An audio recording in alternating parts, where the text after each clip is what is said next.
Assalamualaikum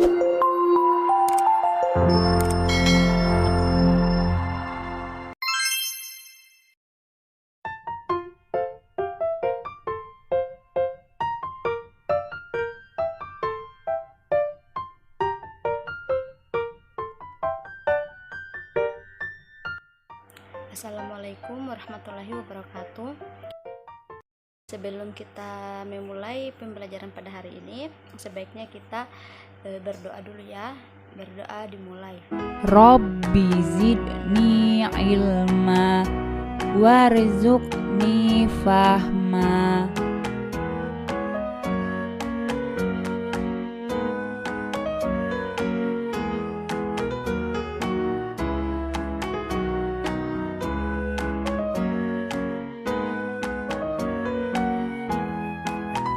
Anak-anak, hari ini kita masuk di materi strategi Nabi Muhammad Sallallahu Alaihi Wasallam dalam menghadapi berbagai hambatan dan tantangan dalam perkembangan dakwah.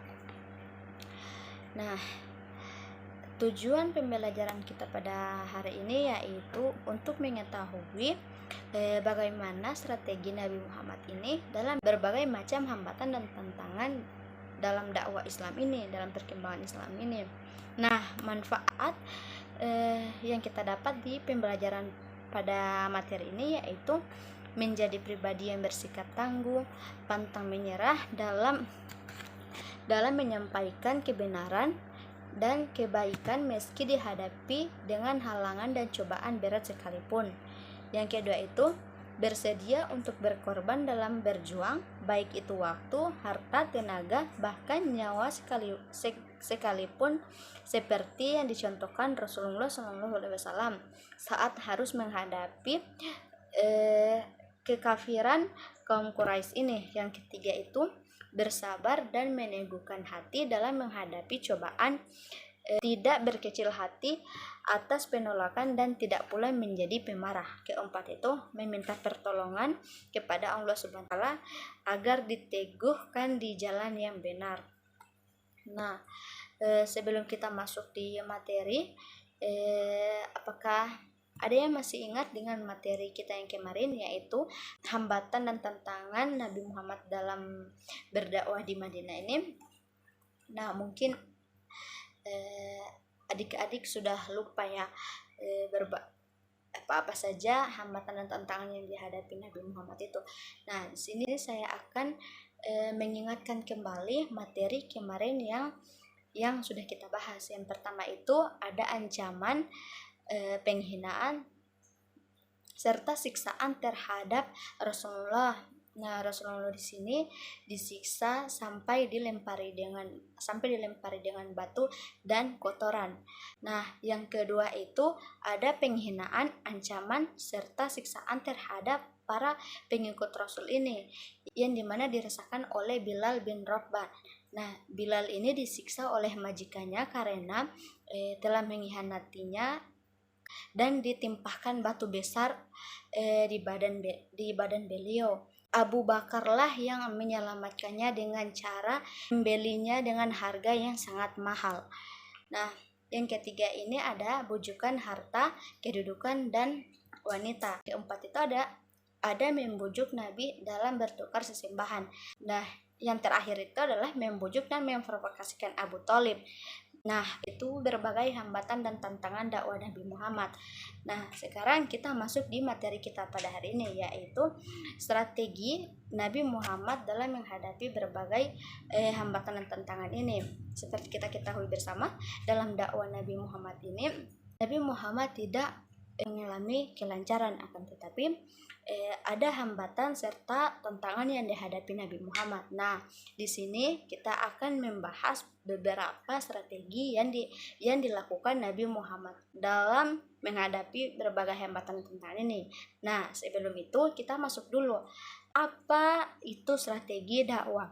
Nah, strategi dakwah merupakan upaya mempersiapkan, mengatur, dan merancang metode taktik, kecerdasan, dan tindakan maupun diksi yang tepat, serta dirumuskan dalam kegiatan dakwah untuk mencapai suatu tujuan yang optimal. Nah, apa-apa saja strategi yang dilakukan Nabi Muhammad. Yang pertama itu ada dakwah secara perorangan. Nah, di sini Rasulullah ini dia tidak memberikan dakwah secara sembarangan, akan tetapi Rasulullah menyusun beberapa strategi. Yang pertama itu berdakwah secara perorangan.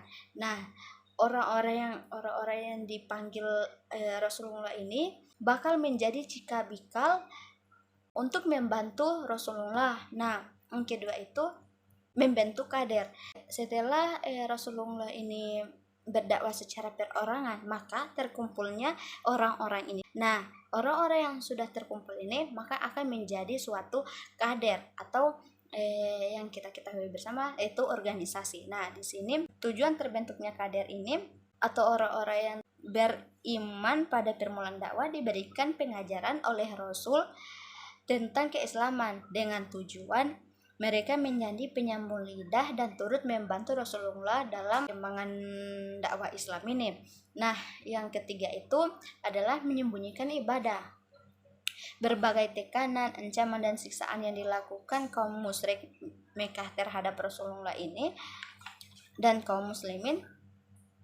Nah, di sini Rasul mengumumkan bahwa segala bentuk ibadah, dakwah maupun keislaman lainnya disembunyi semata-mata demi keselamatan para sahabat dan kaum muslimin ini. Nah, yang keempat itu adalah mencari suaka politik perlindungan ke Hasbah.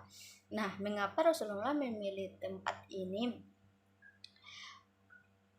untuk berlindung? Nah, karena dalam negeri ini atau sekarang biasa disebut dengan negeri Utopia, di sini Nabi Muhammad mendapatkan perlindungan serta pengetahuan. Nah, di sini juga terdapat raja yang sangat baik hati dan menjunjung tinggi kebebasan barang siapa yang masuk ke negeri ini. Nah, yang terakhir itu memohon pertolongan kepada Allah Subhanahu wa taala. Nah, karena dengan kita berdoa kepada Allah Subhanahu wa taala, maka niscaya segala urusan kita akan dipermudahkan dengan berdoa kepada Allah Subhanahu wa taala. Nah, mungkin hanya itu yang dapat saya jelaskan pada hari ini. Setelah kita sama-sama menyimpulkan materi yang kita bahas pada hari ini, yaitu pertama itu dalam berdakwah Nabi Muhammad SAW itu tidak mendapatkan kelancaran, tetapi ada hambatan serta tantangan. Setelah mendapatkan itu, maka Rasulullah ini menyusun berbagai strategi agar supaya dakwah yang dijalankan beliau berjalan dengan lancar. Nah, strategi yang pertama itu dilakukan dengan secara perorangan, kedua itu membentuk kader, yang ketiga itu menyembunyikan ibadah, keempat itu mencari suaka politik atau perlindungan ke Hasbah, kelima itu meminta pertolongan kepada Allah Subhanahu wa taala. Nah, mungkin hanya itu. Mohon maaf jika banyak kesalahan kata, karena yang sempurna hanya milik Tuhan semata. Baiklah, kita akhiri dengan mengucapkan hamdalah walhamdulillahirabbil alamin. Sebelum kita mengakhiri ini, sebaiknya kita berdoa. Berdoa dimulai. Allahumma khrijna min dhulumatil wahmi wa akrimna binuril fahmi waftah alaina bima'rifatika ya arhamar rahimin.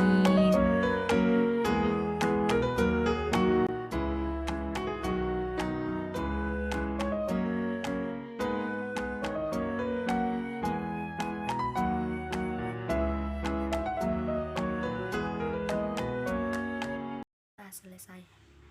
Assalamualaikum warahmatullahi wabarakatuh.